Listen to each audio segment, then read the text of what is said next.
Bienvenidos a Los Expertos Opinan, me da muchísimo gusto saludarlos. Hoy vamos a platicar sobre el salario emocional y para eso le damos la bienvenida al maestro Fabio Rivas. Bienvenido, maestro, ¿cómo está? ¿Qué tal? Muchas gracias por la invitación. Maestro, seguramente algunas personas que nos ven se estarán preguntando qué es el salario emocional. Por eso me gustaría que nos pueda definir esta situación. Por supuesto. Yo no estoy muy de acuerdo con el concepto de salario. De acuerdo a lo que maneja el artículo 82 de la Ley Federal del Trabajo, el salario es una retribución que percibe el trabajador por concepto de su trabajo por parte de un patrón. Yo considero que más que salario emocional sería una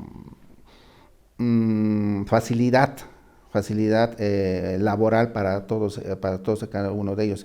Digamos, no es una retribución como tal. Muchos autores se refieren a que es una retribución no económica, derivado de varias situaciones que se pudieran dar con el trabajador como tal.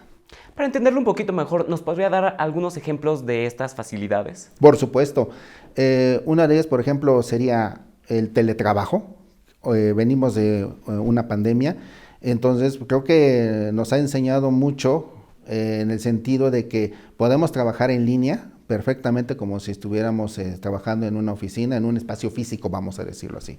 Entonces nos ayuda mucho a trabajar en cuanto a esta parte y pues creo que nos acorta mucho las distancias, ¿no? Antes estábamos muy acostumbrados a que en línea, cuando una gente no vivía físicamente en un mismo país, en una misma ciudad, en un mismo estado, pero hoy nos hemos dado cuenta que aún estando quizás por circunstancias a lo mejor de salud sanitarias, creo que podemos trabajar con o sin contingencia, podemos trabajar de esta forma, ¿no? De acuerdo a las circunstancias y necesidades que tenga cada uno de los empleados o trabajadores para hacer su trabajo. Y entonces, en México, ¿cómo es que lo están implementando las empresas? Las empresas lo están justamente de acuerdo a la norma 035 que entró precisamente 2 años antes de la pandemia justo. Nadie tenía ni idea de lo que iba a pasar 2 años después. Creo que ni el más pesimista lo hubiera podido pensar en estas situaciones, pero habla mucho del aspecto psicosocial del trabajador como tal, ¿no? Del estrés laboral, ¿no? A los que precisamente todos estamos expuestos, ¿no? A lo mejor mucha gente va a decir, no, pues no, a mí no me ha dado, no. Digamos que todos hemos estado expuestos a un cierto estrés y estando en la oficina, pues bueno, por algunas situaciones, por algunas cuestiones en el trabajo, por algunas situaciones que a lo mejor entregables que tenga uno que realizar. Pero no solamente va ahí, sino simplemente también va, incluso pareciera increíble en el traslado, porque precisamente trabajamos sobre un horario específico y tenemos que llegar, pues no llego, que tengo que checar, entonces a partir de ese momento saliendo prácticamente, antes de salir de casa ya estamos con el estrés de llegar en tiempo, o incluso en una cita con algún cliente o con algún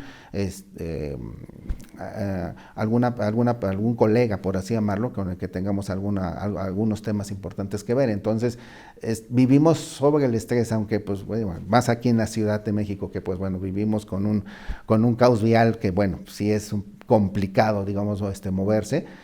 Cuestiones más que nada de movilidad, pues bueno, siempre estamos muy expuestos a esa parte, ¿no? Y más aún, si ya llegas estresado y todavía tienes que empezar tu jornada laboral como tal, ¿qué sucede? Pues bueno, en cuanto a esa parte, sí hay una sobrecarga de información, sobrecarga precisamente mental, en cuanto que ya llegaste y todo eso. Entonces, esto sí te afecta mucho en un momento en tu productividad, en tus labores. Maestro, entendiendo que el salario emocional son estas pequeñas acciones que se hacen para que el trabajador esté más contento con su labor, ¿cuál es la relación que hay entonces entre salario emocional y productividad? Mucho. El salario emocional, pongamos otro ejemplo, trabajando por ejemplo desde casa, como decías hace un momento de un teletrabajo, ¿no? Tienes un horario un poco más flexible, entonces sobre ese horario flexible tienes un poquito de mayor productividad en cuanto a esas situaciones. De hecho, creo que nos hemos comentado todos, creo que he trabajado un poco más en mi casa que estando en la oficina. Sí, quizás sí, o sea, puede ser, porque lógicamente le das un poco más de tiempo, a lo mejor, o te organizas mejor en cuanto a tus actividades rutinarias que tengas y en cuanto a laborales, y te puedes organizar y claro, puedes tener un poco más de tiempo y produces más, trabajas un poco más y trabajas en forma eficiente en cuanto a esta parte, ¿no? Ya sin nada más con quitarte precisamente el traslado, simplemente es un tema que es muy importante. Entonces, creo que puedes rendir mucho más en cuanto a producción se refiere, y puedes precisamente tú seguir así que trabajando sin tanta presión o sin tantas situaciones, ¿no? Estando en casa o estando en el espacio donde tú quieras estar, en un espacio donde te sientas a gusto, y esto implica mucho sobre el ambiente laboral. Maestro Fabio Rivas, le agradecemos enormemente su participación y gracias a ustedes por estar aquí en Los Expertos Opinan. Hasta la próxima.